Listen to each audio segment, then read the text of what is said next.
Thank you, Mr. Senate President. Thank you, distinguished Majority Floor Leader. I rise to make a brief manifestation in response to the events of recent days. Ginoong Pangulo, meron po tayong kasabihan sa wikang Pilipino. Kapag nagturo ka ng daliri sa iba, may tatlong daliri na nakaturo palagi pabalik sa iyo. Sa mga nakaraang linggo, malinaw na nililihis ang galit ng taong bayan tungkol sa mga ghost at substandard flood control projects mula sa mga totoong may kasalanan patungo sa Senado at sa ilang mga miyembro nito. Tila pilit na ginagawang panakipbutas, ika nga at fall guy, at diversyon ang mga senador palayo sa Kamara at sa mga tunay na may sala. Klarong-klaro po ang script nito. Ipitin ang tatlong dating DPWH officials, pakantahin sa kanila, mema banggit lang na senador, habang pinagtatakpan ang mga congressman na tunay nakasabwat nila sa mga lugar na ginagalawan nila. Simple ang patunay dito. Kapanipaniwala ba na wala silang kinausap na kahit isang congressman nakaupo na totoong may hawak ng mga distrito sa lugar na ginalawan nila sa hinaba-haba ng testimonya nila dito o sa Kamara? Banggit sila ng banggit, name drop sila ng name drop ng pangalan ng senador. Maski na klaro naman kung inyong papakinggan na wala silang masabing direktang nakausap o binigyan ng anuman. Lahat ito para lamang ipako ang mga senador sa media at sa publiko at ilayo ang atensyon sa Kamara at mga congressman. Bakit nga ba? Dahil tila mas malaking isda, ika nga, mas mataas, mas kilala ang mga senador kumpara sa congressman? Umaasa sila na maiibsan ang galit ng tao sa kanilang mga anomalya ukol sa flood control at tuluyan na silang makakatakas mula sa anumang pananagutan. Isang tao lamang, Ginoong Pangulo, ang nasa likod ng script at sarswelang ito. Siya ang dahilan ng kaguluhan, pagkakaaway-away, pagkakawatak-watak na ngayon yumayanig sa ating bayan, maprotektahan lamang ang sarili niya. Ang pangalan niya ay matagal nang bulong-bulungan sa bawat sulok ng bansa, pero ngayon, unti-unti nang sinisigaw ng taong bayan.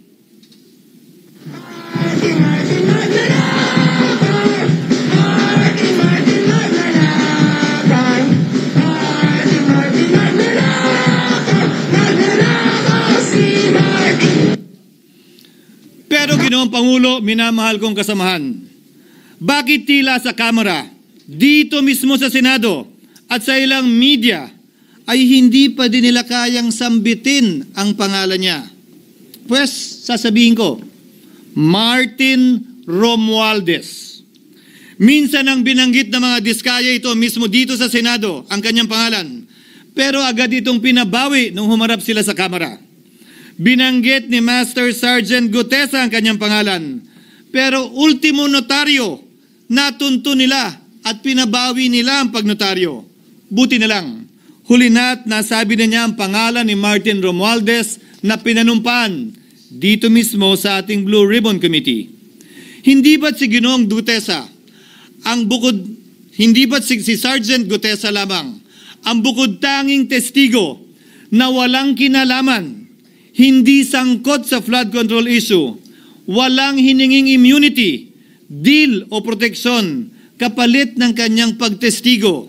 Siya ang kauna-unahang nagtestigo na personal na naghatid ng pera sa bahay mismo ni Martin Romualdez. Ang salaysay niya, Ginoong Pangulo, ay kumpirmasyon ng matagal nang isinisiwalat ni Congressman Chanco at Mayor Magalong kung sino ang ulo sa paglilimas sa kaban ng bayan na ating naririnig na rin. 13,803,693 with Congressman Saldico as proponent. For the record, ang binabanggit po nating Representative Elizalde siya po yung chairman ng House Appropriations Committee. Wala kaduda-duda yan. Ito nga, hirap na hirap silang banggitin pa yung isa sa mga mastermind nila dyan, si Saldico, hirap na hirap pa silang banggitin. May isa pang mas mataas sa kanya? Hindi naman gagalaw yun kung walang... Siyempre, hindi naman gagalaw yun kung walang pahintulot yung mas mataas sa kanya. Just the House Speaker. 330. Ginoong Pangulo, pahintulutan niyo po ako magkwento ng konti upang patotohanan ang mga salitang ito. Taong 2023 nung tinalaga si Ginoong Kiko Laurel bilang kalihim ng kagawaran ng agrikultura. Bilang suporta sa kanyang mandato, tinanong ko noon ang isang simpleng katanungan sa budget process natin. Bakit mas malaki ang pondo ng flood control kesa sa agrikultura? Why is it that the budget for flood control is bigger than the budget of the Department of Agriculture or the agriculture sector as a whole? The fifth biggest allocation, not even a department, is flood control. And allocating a measly 31 billion for irrigation, for rice. Why? Pagkatapos po noon, tinulungan ko siyang bawasan ang flood control budget at idagdag sa 2024 budget ng Department of Agriculture. Aniya, tumawag daw sa kanya si Congressman Zaldico dahil pinapatanong daw ni Speaker Romualdez, bakit binawasan ang pondo ng flood control? Ngunit wala nang nagawa si Congressman ko dahil sinabi niyang pasayan ng Pangulo. Nung termino ko rin po bilang Pangulo ng Senado, maraming beses po akong tinanong ni Pangulong Bongbong Marcos tungkol sa panukalang budget para sa 2025. Sinabi ko po sa kanya ang buo at tapat na katotohanan para malaman po niya ang tunay na larawan at sitwasyon ng pambansang budget para sa taong yon. Ito marahil, Ginoong Pangulo, minamahal kong kasamahan, ang isa sa mga dahilan kung bakit pinag-utos ng Pangulo ang pag-veto at pag-for late release o FLR at pag-hold ng malaking bahagi ng budget nila. Marahil, isa rin ito sa mga dahilan kung bakit ninais ng Pangulo na matanggal si Congressman Zaldico bilang chairman ng House Committee on Appropriations dahil sa mga inilahad ko at marahil na-discover din ng Pangulo kaugnay sa 2025 budget. Hindi malayo, Ginoong Pangulo, na naganap din ang mga ito noong 2023, 2024 at mga nauna pang budget kung saan napakaraming ghost at substandard projects ayon kay Secretary Vince Dizon at ayon mismo sa talumpati ng ating kasamahan na si Senator Ping Lacson. Ngunit marahil ay walang naglakas loob na sabihin ang katotohanan kay Pangulong Marcos o magsumbong sa kanya kaugnay sa ilang mga bagay na ito bago ako. Nais ko din pong kumpirmahin ang sinabi ni Congressman Toby Chanco na ang pag-file ng impeachment complaint laban kay Vice President Sara Duterte ginamit na paraan ni Speaker Romualdez para mag-release ng pondo nila na naka-FLR or for late release bago mag-eleksyon. Maski na alam po niya na hindi po ito kayang talakayin ng Senado hanggang sa Hunyo pa mula nung simula. Ulitin ko, ginamit ni Martin Romualdez ang FLR at ang pangalan ng Pangulong Marcos upang itulak ang kanilang unconstitutional na impeachment complaint. Sabi nila, pumirma kayo dahil kung hindi lalabas ang pondo nyo na naka-FLR bago mag-eleksyon. Subalit, Ginoong Pangulo, hindi ito umubra. Hindi ito umubra dahil tinanggihan ito ni PBBM. Sinabi niyang walang ganyang uri ng usapan at sinabi niyang hindi niya gagawin yon. Kaya't hanggang ngayon, nananatili pa rin for late release ang mga questionableng pondo nila. And that is why, Mr. President, distinguished colleagues, at the height of the impeachment controversy and amidst the passion of some sectors to remove the Vice President at all costs, I urged prudence and level-headedness because I knew that greed and not accountability was the reason behind it. In the end, Mr. President, the Supreme Court vindicated us. The Supreme Court vindicated us by saying, among others, quote, "There is a right way to do the right thing at the right time. This is what the rule of just law means." Close quotations. Ginoong Pangulo, sinisi po sa akin ni Speaker Romualdez ang pagkakatanggal kay Congressman Zaldico. Sinisi po niya sa akin ang pag-FLR or for late release ng kanilang mga proyekto. Sinisi po niya sa akin ang pagkakadismiss ng impeachment complaint laban kay VP Sara na nakikita niyang makakatunggali niya sa susunod na halalan. Sinisi din niya po sa akin ang pagkakasira ng kanilang maitim na balakin sa 2025 budget na nagawa nila ng walang balakid na mga nagdaang taon. Ginoong Pangulo, naging tapat ako at ginawa ko lamang ang aking tungkulin. Kung ano ang tingin kong tama at nararapat para sa bansa at sa sambayanan. Subalit, sa kabila po nito, nagsimula na ang lahat ng bira, paninira at kaso laban sa akin at sa Senado. At ang nasa likod ng lahat ng ito, walang iba kung hindi si Martin Romualdez. Ika nga ni Mayor Magalong na ngayon lamang nakita ko sinisiraan na rin ngayon. Bakit ko ba nilabanan at binisto sila Speaker Romualdez mula noon hanggang ngayon kung kasabwat at kasapakat lang din nila ako? Hindi ko po gagawin yun.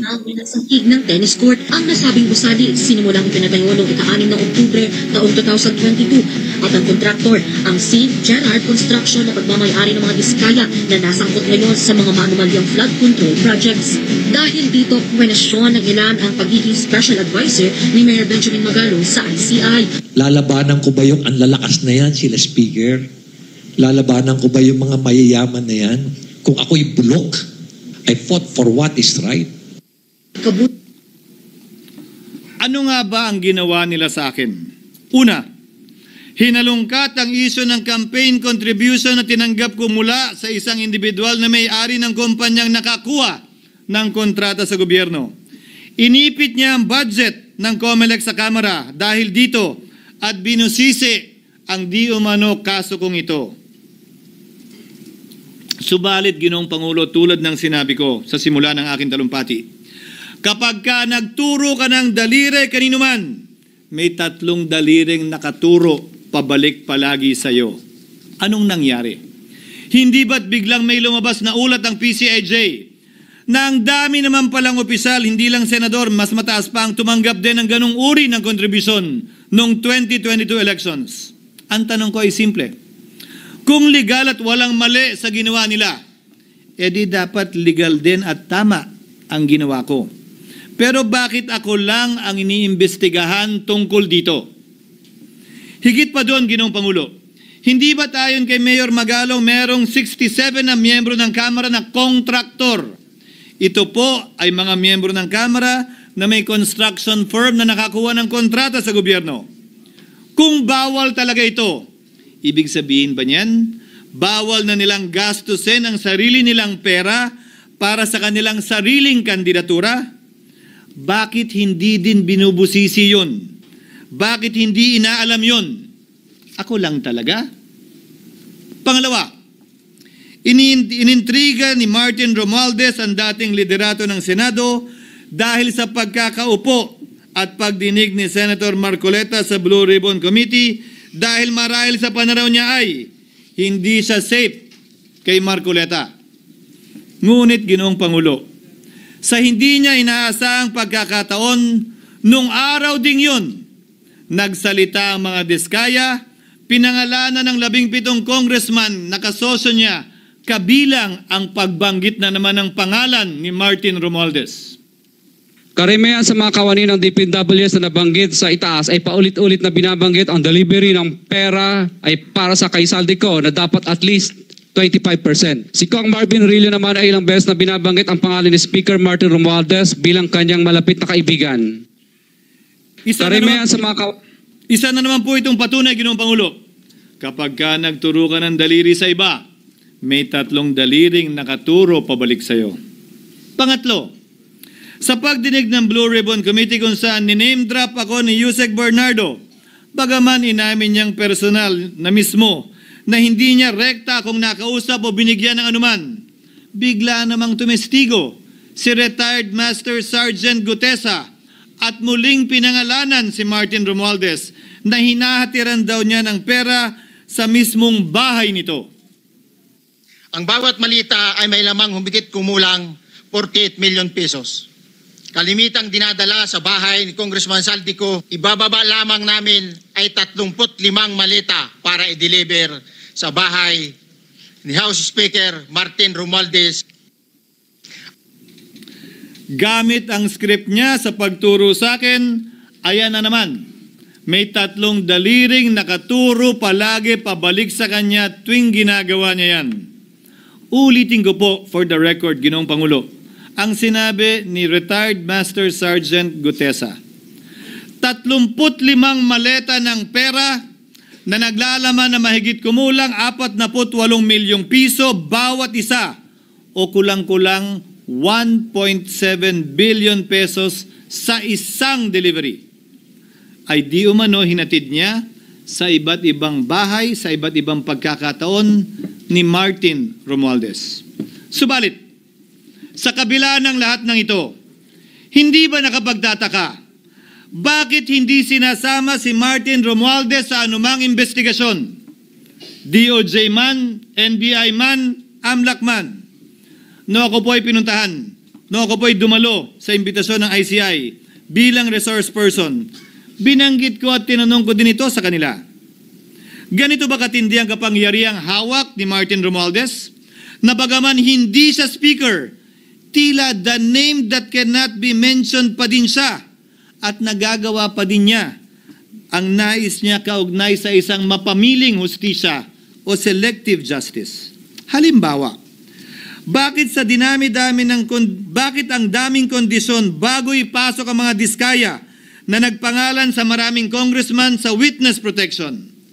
Pero pag si Alcantara, Hernandez at Bernardo, walang ganong kaparehong kondisyon. Bakit hiniling agad ang freeze order di umano para sa asset ng mga name drop na senador?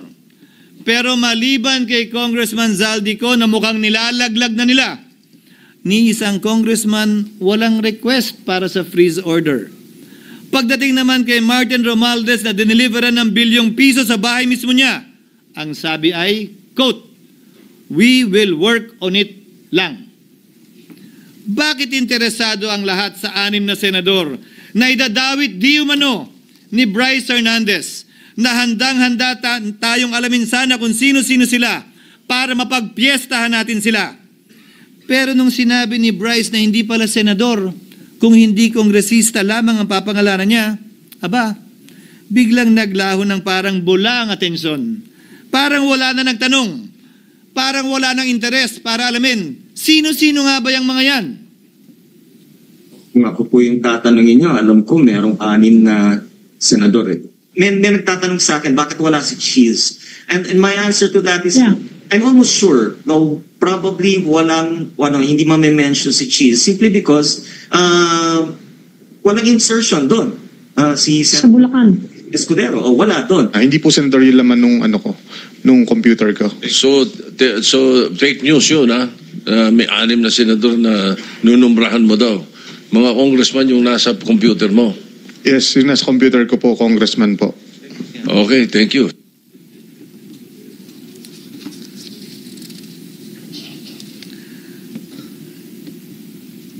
Nagkataon lang ba, Ginoong Pangulo, na ang mga nakaupong senador na dinidiinan sa ngayon ay ang dating Pangulo, dating pro tem, dating punong mayoriya ng Senado, na lahat nagkataon din lang ba na bumoto kontra sa depektibong impeachment ni Vice President Duterte o talagang tinumbok lang kami?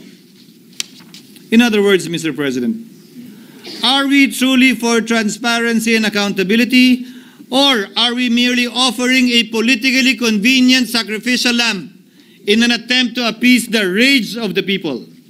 What is painful, Mr. President, is that along the way, reputations have been disparaged and tarnished. Innocent persons have been implicated, and the Senate is slowly but surely being destroyed. Nagkataon lang po ba na ang lahat ng ito O ito'y sumusunod sa isang script, direksyon at basbas ni Martin Romualdez. Sa kanyang script na naglalayong ilihis ang galit ng bayan mula sa kanya at sa mga kasabwat niya at ituro ito sa Senado at mga senador. Ginoong Pangulo, ang script at sarswelang ito ay di uubra dahil napakalayo po nito sa katotohanan. Napakasama sa panlasa at tinitiyak ko sa inyo, hindi po ito matatanggap at lulunukin ng sambayanang Pilipino. I've been in public service for 27 years. I've never been accused nor charged with corruption. This is the sterling record which they are trying to tear down, and I tell you, they will not succeed. I will defend myself, Mr. President, against these malicious and false allegations. In fact, I have already filed and will be filing necessary and appropriate charges against my accusers and prove them wrong. And with the help of the Almighty, I will be vindicated and declared innocent, I am sure. Kaya ko po ipagtanggol ang sarili ko, Ginoong Pangulo. Ngunit, Ginoong Pangulo, sino po ang nagtatanggol sa ating institusyon? Kaya't ang aking tanging hiling po sana sa inyo, Ginoong Pangulo, at sa ating mga kasamahan sa Senado. Labanan po ninyo at huwag niyong pahintulutang ang mapamiling hustisya na lantarang nangyayari sa harap natin ngayon. For what is happening now is selective justice and mob justice. Members of the Senate have been thrown off a cliff before the court of public opinion in an attempt to mollify the people's rage, thereby covering up the real perpetrators and giving them a chance to get away. Mr. President, I will not allow justice to be weaponized against the innocent to protect the guilty. Because this corrodes the legitimacy of the law before our people's eyes. Wala pong naniniwala. Bagkos lahat nagtatanong, bakit walang congressman na kasama sa investigasyon? But what about the other congressmen in Bulacan? Why haven't they been questioned? Called out, yeah. You think that they do not know what's going on? Ginoong Pangulo, mga minamahal kong kasamaan, huwag po tayong sumunod sa script ni Martin Romualdez. Labanan po natin ang script na ito. Pasagutin at imbestigahan lahat ng niname drop at nabanggit, congressman man, senador man at iba pang opisyal, at dapat kasama dito si Martin Romualdez. Ginoong Pangulo, hindi ba natin nakikita na pili tayong pinag-aaway-away? Mayaman, mamamayan laban sa lingkod bayan, lokal laban sa nasyonal na opisyal, congressman laban sa kapwa congressman, at ngayon, senador laban sa kapwa senador, pamilya laban sa pamilya, Pilipino laban sa kapwa Pilipino. Ginoong Pangulo, tandaan po natin, mas madaling manipulahin at ang nag-aaway at nagkakawatak-watak na bansa. At ito ang eksaktong gusto nilang mangyari. Ito, sa aking paniniwala, ay bahagi pa din ng script at sarswela na nais palaganapin ni Martin Romualdez upang lituhin, guluhin, linlangin at sirain ang ating lipunan at bansa para lamang huwag siyang mabisto. Sana ay huwag nating payagang mangyari ito. Ginoong Pangulo, tulad ng sinabi ko sa simula ng aking talumpati, sa kada mapang-akusa at mapanghusgang daliri na ituturo ninyo sa inyong kapwa, lalo na kung walang basihan, merong 3 daliring palaging nakaturo sa iyo pabalik. Sana po, maging mapanuri tayo. Huwag dali-daling magturo at maghusga dahil lamang sa napakinggan. Huwag tayong sumabay, kumampi, at magpadala sa script at sarswela ni Martin Romualdez. Kung kayo ay kakampi ni Martin Romualdez, pues sumunod kayo sa gusto nila.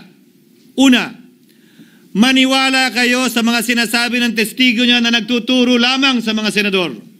Pangalawa, ibuhos niyo ang galit niyo sa Senado at ng mga senador at palayo kay Martin at sa mga congressman. Pangatlo, pagdudahan at sirain niyo si Sergeant Gutesa na bukod tanging hindi nakinabang at walang bahid at hiningi anumang kapalit sa pagsabi ng katotohanan.